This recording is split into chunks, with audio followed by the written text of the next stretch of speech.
Good morning, Standard 9 students. Now, in the previous class, I mentioned about the French lord Monsieur Le Bon and why Portia doesn't want to marry him because she considers him to be a coward. Okay. And she's also mentioned how when he listens to a bird in the bush make a noise, how he starts getting excited or scared. It appears as if he was dancing. Okay. And then she proves that her father's device or the lottery system is not appropriate because anybody can come and choose. So this is one of the examples of a enemy country suitor coming to marry her. Okay. Now the next is Falconbridge, the young Baron of England. Okay. Now he says, like Portia says, she doesn't speak to him because he doesn't understand what she speaks, and neither he doesn't understand what she speaks, and neither she understands what he speaks. They don't understand each other when they speak to each other. Okay. He says he had neither Latin, French, or Italian. Means when he speaks, we do not know actually what language he is speaking. Means it cannot be understood whether he is speaking French or he is speaking Italian or he is speaking Latin. Okay. And then he has the audacity to make fun of me and criticizes me in the court in front of everyone that I am very poor in English. And like that is a big kind of an insult. Okay. He is a proper man's picture. But alas, who can converse with a dumb show? He says, okay, his personality is good, being an Englishman. But we have to speak to him in sign language, you know, because like how we play dumb charade. Okay, so we have to talk to him in a sign language because he doesn't understand what we tell him. So we have to make it known to him that like whatever we have to converse is like how you speak to a dumb fellow. Okay.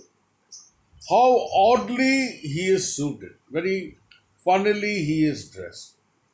I think he bought his doublet, means jacket, in Italy, his round hose in France, his trousers, pants, and his bonnet, the cap in Germany, and his behavior everywhere. Okay. Now he is dressed very funnily. Jacket from one country, trousers from another country, the cap is from another country. He wants to represent all the characters.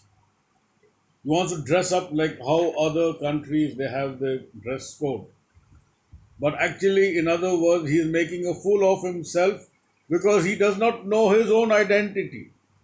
An Englishman cannot speak English well. Okay. And he does not accept his own country.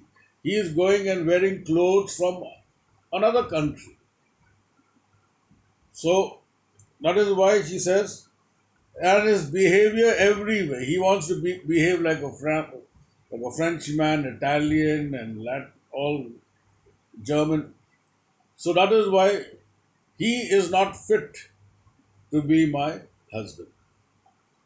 That is, what think you of the Scottish lord, his neighbor? Okay, now what is your opinion about the Scottish lord? Now remember, when you see the map, if you see where England is, you have Scotland, Ireland, okay. Just above the Mediterranean Sea, you will find all these Italy, Germany, France. So these are all neighboring countries.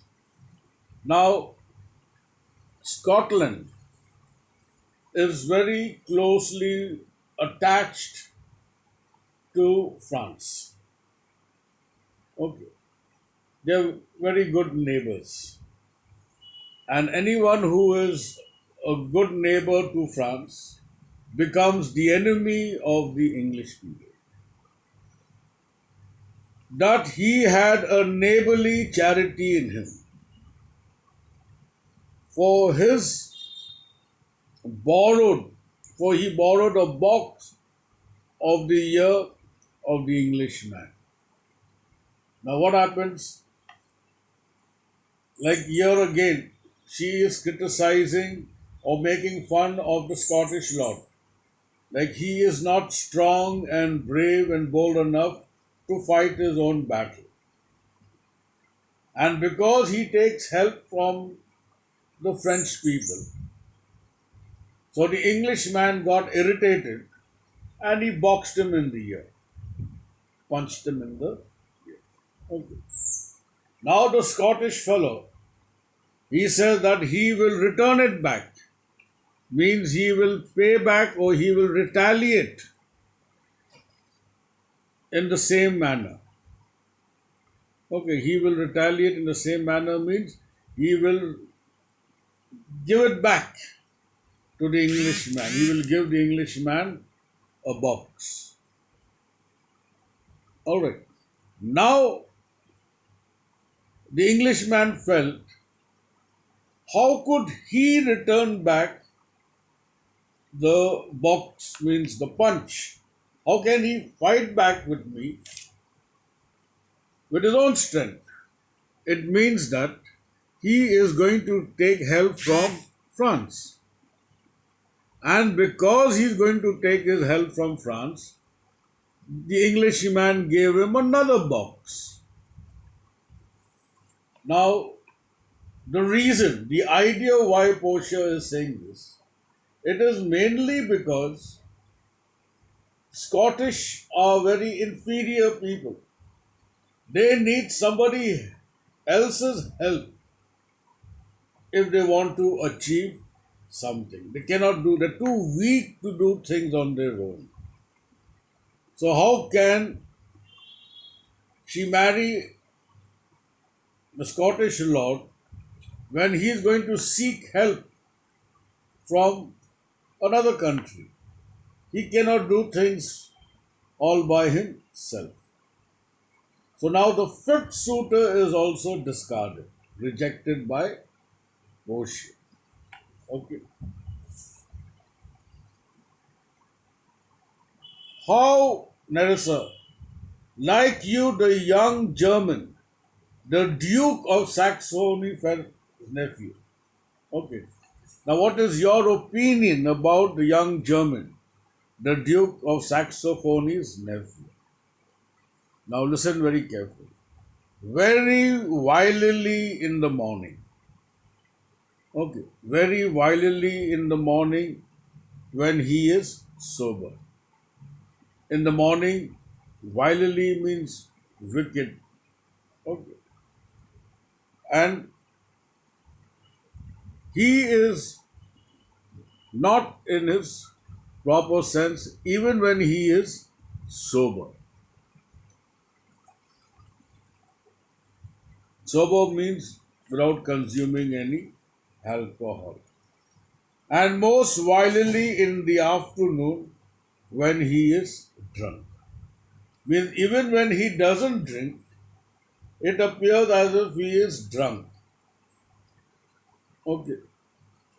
And when he drinks in the afternoon, means he is not a good person at all. Okay. When he is best, he is a little worse than a man, and when he is worse, he is little better than a beast.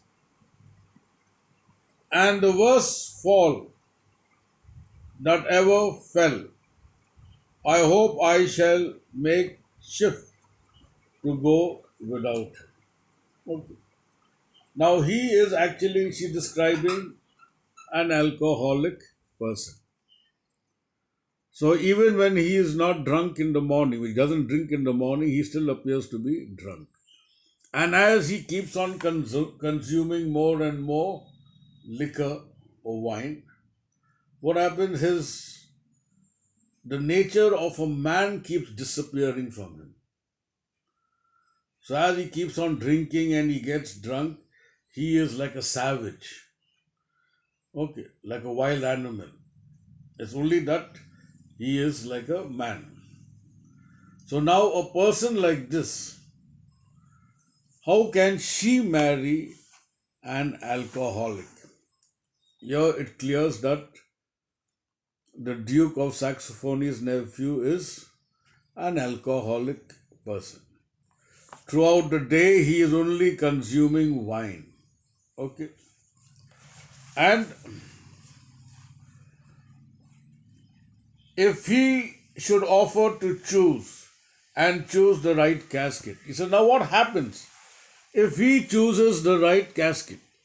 Now, if he demands to take part, and then in the drunken fit, he would choose the right casket, you should refuse to perform your father's will.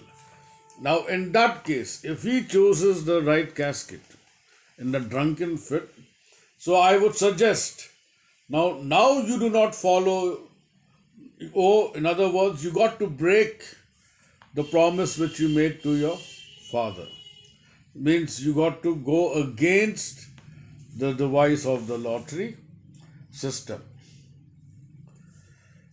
If you should refuse to accept him.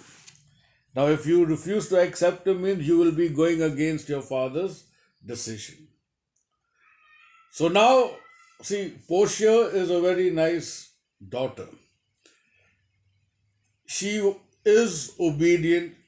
She is following what instructions her father had given. Okay. She does not want to go against it. So now, if the Duke of Saxophony's nephew, if he chooses the right casket, that means she's not going to marry him. In that case, she will be breaking her father's promise. So then she gives a suggestion. Says, you put on the three caskets, you put a glass of Rhenish wine. Now, Rhenish wine means it is considered the grapes that are grown near the river Rhine, they produce very good wine. So the devil inside him will attract him towards the wrong casket. He says, you got to place that glass of wine in the wrong casket. So what happens? His attraction will go, his temptation will take him to the wrong casket. And he will be forced to choose the wrong casket. Okay.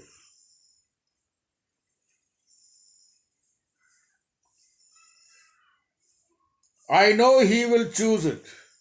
I will do anything, Nerissa, before I will be married to a sponge. He says, now she compares him to a sponge. A sponge is an object which can absorb a lot of liquid.